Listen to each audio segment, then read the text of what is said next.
មកស្គាល់ពីសត្វស្លាបមួយប្រភេទដែលស្គាល់ថាជាសត្វដែលស្រឡាញ់គ្នាស្មោះមួយនឹងមួយនោះគឺសត្វក្រៀល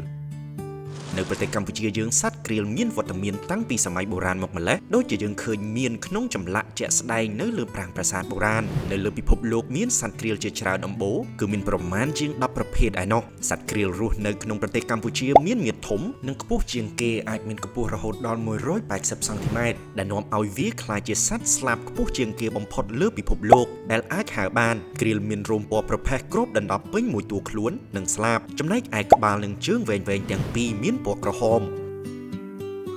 ពួកវាតែងតែបន្លឺសំឡេងស្រែកស្រួយស្រេះដូចត្រែដែលអាចឮបាននៅតាមត្រពាំងនិងវាលស្រែចម្ការនៅកម្ពុជាសត្វក្រៀលចាប់ផ្ដើមបង្កកំណើតនៅក្នុងដើមរដូវវស្សាវាចាចង់គ្នាតាំងពីខែឧសភាមកម្ល៉េះមុនកាច់សម្បុកបងនឹងញាស់ជាកូនក្នុងរវាងខែមិថុនារហូតដល់ខែតុលា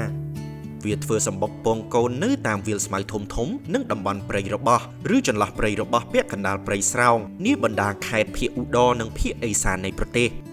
ក្រៀលមេបាមួយគូអាចមានពងកូនពី1ទៅ2ប៉ុណ្ណោះក្នុងមួយរដូវកាលឬមួយឆ្នាំបន្ទាប់ពីពងញាស់បានកូនក្នុងអំឡុងពី1ទៅ3ថ្ងៃពួកមេបារបស់វាក៏ចាប់ផ្ដើមបណ្ដើរកូននាំដើរចេញពីសម្បុកក្នុងករណីទីតាំងសម្បុកនោះមានការរំខានប៉ុន្តែបើសម្បុកនៅមានភាពសុខដុមពួកវាក៏រក្សាកូនរបស់វាឲ្យរស់នៅទីនោះរហូតធំឬរហូតអាចហើរបានតែម្ដងក៏មានដែរ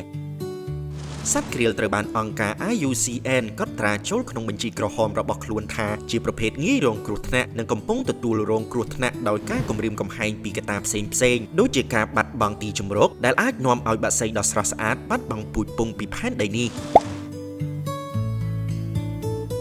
ដើម្បីអាចរក្សាការពារសត្វក្រៀលឲ្យបន្តវត្តមានដល់កូនចៅជំនាន់ក្រោយៗទៀតរបស់យើងសូមយើងទាំងអស់គ្នាចូលរួមគាំទ្រការពារអភិរក្សធម្មជាតិបដិញ្ញាមិនបរិភោគសត្វព្រៃមិនទិញផលិតផលដែលធ្វើពីសត្វព្រៃហើយងាកមកគាំទ្រផលិតផលណាដែលផលិតដោយមេត្រីបរិស្ថានសូមអរគុណណាស់ចំពោះការចូលរួមក្នុងការការពារធម្មជាតិរបស់អ្នករាល់គ្នាអង្គការអភិរក្សអន្តរជាតិកម្ពុជាសហការយ៉ាងជិតស្និទ្ធជាមួយនឹងរាជរដ្ឋាភិបាលកម្ពុជាជនជាតិដើមភាគតិចសហគមន៍និងដៃគូពាក់ព័ន្ធការពារជំរកសត្វព្រៃដែលជាជំរករបស់សត្វក្រៀលធម្មជាតិ